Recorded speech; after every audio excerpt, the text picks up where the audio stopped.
What's up, everybody? Welcome back to another episode of Another Turnover, the basketball podcast where a basketball fan with zero basketball credibility gives his opinions on what's going on in the NBA. Opinions that nobody asked for. As always, I'm your host, Mr. Chris Aaron Murphy, aka Aaron, and ladies and gentlemen, we are back. This is season 6, episode 13, the 106th episode overall. I know what you're thinking. Where you been? Did you miss me? No, folks, it has been a crazy month. Last episode was, I think, January 30th, if I'm not mistaken. And I was thinking, I was like, I haven't done a show in February, but more importantly, I haven't done a show in Black History Month, during Black History Month. Come on, like, what's going on? So, I had to get out a show a little late. I apologize. I got a lot going on. Good things, all good things going on in life, which I'm thankful for. But I needed a little bit of a hiatus. So anytime good things are going on, usually the podcast gets dropped down the totem pole. But we're back nonetheless. Episode 13 of season 6. We got a lot to talk about, a lot that we missed. I mean, we had the trade deadline, we had All-Star weekend, we had all kinds of stuff. But today we're going to get into a number of different things. We'll talk about the latest going on in the association, the anti-tanking rules that the NBA put out just the other day. We've also got Kyrie Irving, star guard for the Dallas Mavericks, out for the season, confirming he will be out for the remainder of the season, I should say. And then we got some reactions to All-Star Weekend. So like I always say, let's just jump right into it. So anti-tanking rules. The NBA plans to enact anti-tanking rules next season, sources say to ESPN insider Shams Charania. I've got the ESPN article pulled up here. I want to read from the article, and then we'll talk about my reactions. So Commissioner Adam Silver informed the league's 30 general managers Thursday that the NBA plans to make anti-tanking rule changes for next season. The league office's conversations with stakeholders from the Board of Governors, Competition Committee, and general managers have been intensifying dialogue about combating tanking, including starting to propose potential concepts for changes during its December meeting with owners. So sources with knowledge of Thursday's meeting, as well as a late January Competition Committee meeting, told ESPN that these concepts have been discussed to curb tanking. So the league wants to implement the following. First round draft picks can only be protected for top 4 or top 14 plus selections. Lottery odds will freeze at the trade deadline or a later date. No longer allowing a team to pick in the top 4 in consecutive years and/or after consecutive bottom 3 finishes. Teams cannot pick in the top 4 the year after they make the conference finals. Lottery odds allocated based on 2-year records. Lottery extended to include all play-in teams. And flatten out the odds for all lottery teams. So during Thursday's general manager meeting, Adam Silver, the commissioner, the NBA office, and the league's 30 top team executives shared a desire to have ongoing discussions to safeguard the integrity of the sport. Silver was described as forceful with his message about wanting to solve the problem that has gained steam across the league in recent weeks. Sources also said that Mike Krzyzewski, former Coach K for the Duke Blue Devils, he's the senior advisor to basketball operations for the league office. He delivered a message at Thursday's meeting that there should be a prompt and tasteful attack on the problem, and that all involved should be prepared to respond to what the league enacts in the coming months and year. So big news. Anti-tanking rules potentially going to be implemented as soon as next season. The article also goes on to talk about how Phoenix Suns owner Matt Ishbia sounded off on the issue and called tanking much worse than any prop bet scandal. So strong words from Matt Ishbia. Last week, also, the NBA fined the Utah Jazz $500,000 and the Indiana Pacers $100,000 saying both teams sat healthy players in recent games. The league noted that moves that compromise its integrity will not be tolerated. Yeah, the Utah Jazz, I'm not surprised they got fined that much because I can't remember exactly what game it was, but they were up like 12 going into the fourth quarter, or up. They were up going into the fourth quarter, and then they sat their starters the rest of the game, all fully healthy. I'm like, what in the world? What the heck is that all about? So, I mean, my biggest issue with tanking as a whole, it really just sucks to watch as a viewer, as a fan. Like, guys are clearly not putting in effort. They're jacking up as many threes as they can. They're not getting back in transition on defense. It's terrible. It makes for a terrible viewing experience. Some people can only afford to go to one NBA game a year. So say, you're actually at the game. Those NBA tickets aren't cheap. I just recently went to one and spent a decent amount. I would love to go to another one this year, hopefully get the opportunity to do so, but those NBA tickets are not cheap. So from a fan's perspective, you want to watch the team that you're rooting for put in the best effort to try and win. That sounds trivial. That sounds basic, right? But that's obviously not what's happening since the league wants to implement anti-tanking rules. So now, if you're just a bad team or a poorly built team and you just get your butt kicked, I mean, that's all good. At least you tried. You put in your best effort.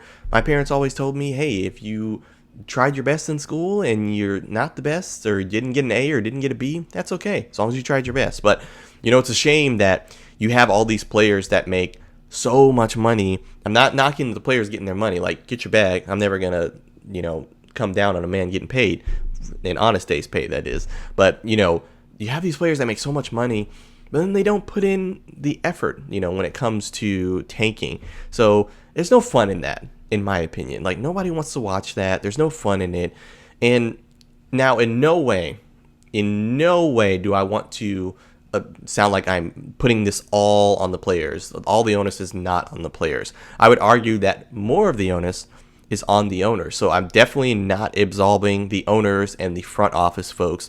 They play a massive part in this, as well. Probably, like I said, arguably a larger part goes to the owners and the front office folks. So years ago, when the Philadelphia 76ers, if you remember, back during the Joel Embiid days when he first got there, his first few years, they were talking about, the process, trusting the process, which was just another word for tanking. But years ago, when the Sixers were clearly tanking, that came directly from the front office, as those directives often do. I mean, any basketball player will probably tell you that when they're on the court, they want to win. I mean, obviously, I played basketball my first couple of years of high school. Not very good, by the way. Very below average at basketball. But any basketball player will tell you that when they're on the court, they want to win. Anytime I played, I wanted to win. I wanted to win every single time I was on the court. I'm a pretty competitive guy overall, so I wanted to win. But when the front office is pressuring you not to put forth your best effort so they can increase your odds in the draft, or they can increase their odds in the draft lottery, hopefully bringing in some young, fresh, solid talent, you're probably going to listen to what management has to say. I mean, they're the ones that sign your checks, the ownership group, that is. So if the owner tells you, hey, don't put forth your best effort, you're probably going to listen. And that sucks. As a competitor, I would imagine that sucks. That's not fun at all for the player side either. So, another element that the article, kind of hinted at and talked about, when it comes to tanking, it's the integrity of the game. Like, that's been a huge thing over the past couple weeks that, they've been talking about on all the sports shows and whatnot. But if you have teams that are purposely trying to lose, I mean, that makes the NBA no more real than the WWE. Now, don't get me wrong, no shade to the WWE. I'm a fan of the WWE, but we all know it's predetermined. Like, it's a television show. Like, it's predetermined. The NBA is supposed to be the best basketball players in the world competing at the highest level. But when tanking is involved, I don't even know what to call it. That's not a competition. It's when it's a predetermined outcome, that's not a competition. I don't know how else to put it. I mean, you could put it in the lines of like a movie or a television show. It's all scripted. Like, that's That's not fun. That sucks. So hopefully these anti-tanking measures have their intended effect. I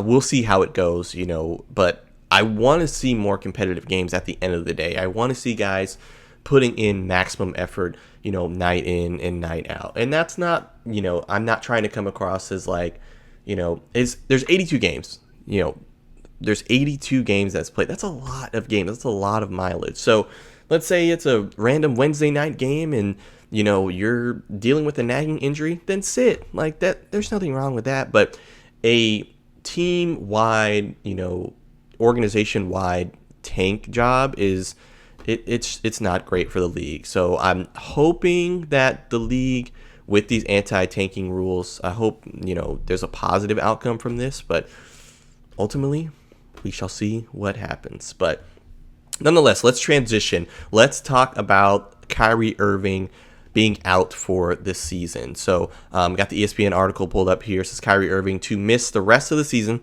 as they return for the 2026-2027 season. So Kyrie Irving, who had surgery last March to repair a torn left ACL, has not played this season. The 9-time All-Star is expected to return, like I said, for the 2026-2027 season. The Mavericks announced Wednesday that Irving is making steady progress in rehab and will remain actively engaged with the team through the remainder of the season. So, quoting from his agent, Kyrie Irving's agent, that is, this is about Kyrie being 1,000% when he comes back and giving himself the best chance to chase a championship next season. So, there's still optimism that Irving will return to practice at some point this season, allowing him to begin building on-court chemistry with star rookie Cooper Flagg. Irving, who is 33, turns 34 next month, also missed the final 20 games of last season after suffering that torn ACL. He said in a statement that he is looking forward to coming back stronger next season. He also said this decision wasn't easy, but it's the right one. I'm grateful for the Mavs organization, my teammates, and our fans for their continued support through this process. I am looking forward to coming back stronger next season. The belief and drive I have inside only grows. He also said, and I wanted to send a shout out to all of my brothers and sisters out there who torn their ACL or gotten injured doing what they love to do every day. Thank you for the inspiration. No fear. So I can't say that I'm surprised by this. The Mavericks right now are sitting at 12th in the Western Conference. They are 7 games outside of the 10th spot, which obviously is the last spot to be eligible for the play-in. So not really much going to come of the Mavericks season this year, unfortunately. Like I said with Kyrie, he's 33 right now, turns 34 next month. As players age, we know they don't heal as fast. So he tore his ACL last March, got surgery. It's been nearly a year. But, we have seen some players come back from ACL injuries sooner than others, some even in less than a year. I've seen some players come back in 9 months, which is pretty incredible. But Kyrie is prioritizing his health, like it said in the article, and I respect him for that. I really do. I commend him for that. I mean, I remember when Isaiah Thomas on the Boston Celtics, a while back in the late 2010s, came back early from a hip injury, injured again, and he was never the same player after that. So the last thing you want to do as a player is come back too soon and run the risk of re-injury. And like I said, with the Mavericks not doing well, really doesn't make a whole lot of sense for Kyrie Irving to come back this year. So if the Mavericks were competing, say AD was healthy and balling out, now obviously he was traded to the Washington Wizards, but hypothetically if he was there and he was balling out and Cooper Flagg was balling out and they had a shot, they were in playoff contention, I could see him maybe wanting to try and give it a go before the end of the year, but really, there's no need. There's no need for Kyrie Irving to come back to this year's Mavericks team.